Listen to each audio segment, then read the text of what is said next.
Issue 1 opens at the top of a penthouse with a mysterious man on the phone. Harmon took out Oliver Queen in the previous series after he gave him $300 million. Before he could finish his statement, an arrow shot through the head of the security guard behind him. Dropping the phone and dashing into the next room, he finds everyone in there had been shot as well.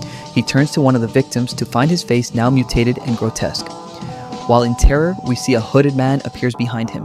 At this point, we aren't sure who he is because Oliver died in the previous series, but there is some striking similarity. Slash. Following his death, Jubal Slade, who happens to be the co-founder of Green Arrow Trading, made headlines. Prior to his death, he has previously been the subject of multiple sexual misconduct and trafficking allegations.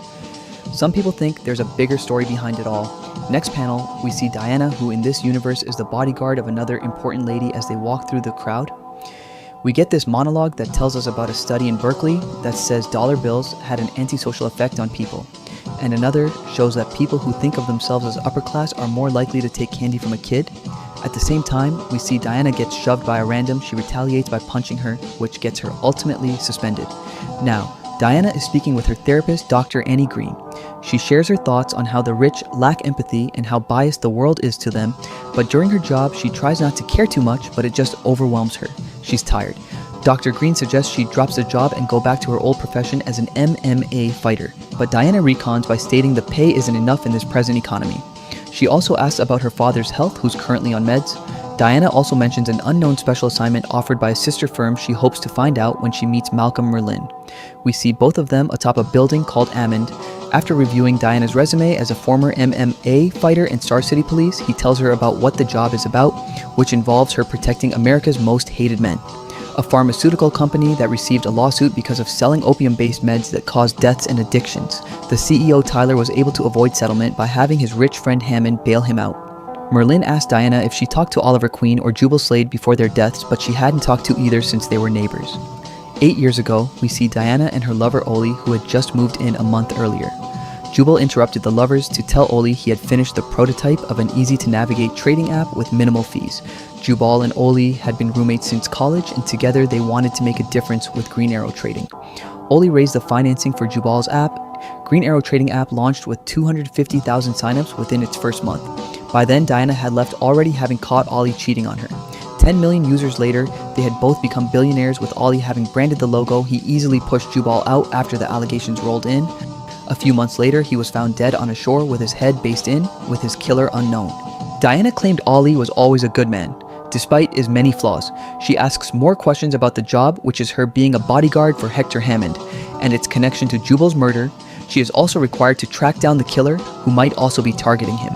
Swiping left on her tablet, she sees an image of Jubal Blade's dead body riddled with cuts and 2 green arrows sticking out of his eye sockets. His fingers and genitals were severed. Diana has a shocking expression as she thought those were the parts he couldn't keep off underage women. The names of 3 suspects: Roy Harper, MIA, Dearden, and Tom Holloway, whom Merlin's teams put together, were also displayed. Apparently, all these details had already been leaked on social media, and some accounts are celebrating it, which is due to the fact Jubal was a repeated sex offender. Diana questions the limited their options had become that they had to work for monsters, now obviously referring to Hammond, who profits of selling harmful, addictive drugs. She refused the job, and at the same moment, 2 men walked in. They are both acquaintances of Malcolm, and they had come to see how the whole ordeal was going. One of them, who goes by the name Hector, walked up to Diana as she refused the job offer. He takes the tablet from Merlin and goes through Diana's files as he finds out her dad is sick and is on partial health insurance, which is barely enough, and she wouldn't have to worry about it anymore if she works with them. He then proceeds to cancel all her father's insurance coverage and tells her to resume on Monday. Over to the next panel, we see Diana with her dad, who's in shock over the cancelled insurance coverage. He was a 3rd-generation police who also got married to a cop. Yes, she had never seen him tremble so much, not even after everything her mom did to him. He doesn't believe it's Diana's fault, even if she insists, because he grew up believing what all good dads believe, which is to make things easier for his kid, and all he wants for his daughter, not to see him cry, which means Diana has to make money fast and quit this job because Hammond and Tyler are both insane. Next page, we see Diana and the men from earlier in a dark, industrial-looking warehouse. For months, they've been trying to crack the security of Ollie's doomsday bunker. She thought that whatever Ollie was hiding in there must have been important for both men to come down themselves. They had damaged power lines breaking in, but they brought in enough trained bodyguards to keep them safe. Suddenly, green arrows came flying straight towards them. They quickly move to take cover, and Diana jumps in to catch one of the arrows that had grazed one of the men lightly in the face. She snaps it in half and turns to ask him if he's safe, but before he could answer, the poison from the arrow had already started taking effect and his face is beginning to morph into something disgusting. Just then, another arrow with a grenade attached hit the side of the car and caused a loud explosion that sent Diana flying. Rising from the flames, we see a hooded man giving off insane aura, the same one we saw at the beginning of the chapter who killed Jubal. Diana is lying on the ground half-conscious as she tells herself to get up, recognizing him as the Green Arrow Killer. He disconnects the boy, which turns it into two blades connected by the string, and brutally begins slaughtering the guards. Diana is amazed by the speed and ruthlessness he used in taking down the guards. "What the hell is this?" she says.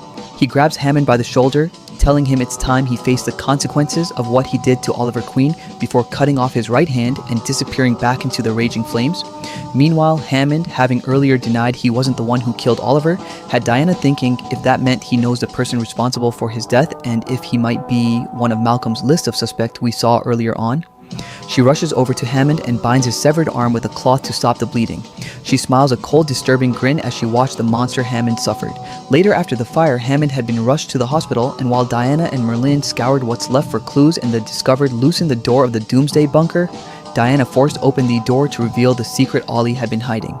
Inside, they discovered this strange-looking dead body of a boy that hadn't decomposed in months, but clearly that wasn't the strangest part. The chapter comes to a close here.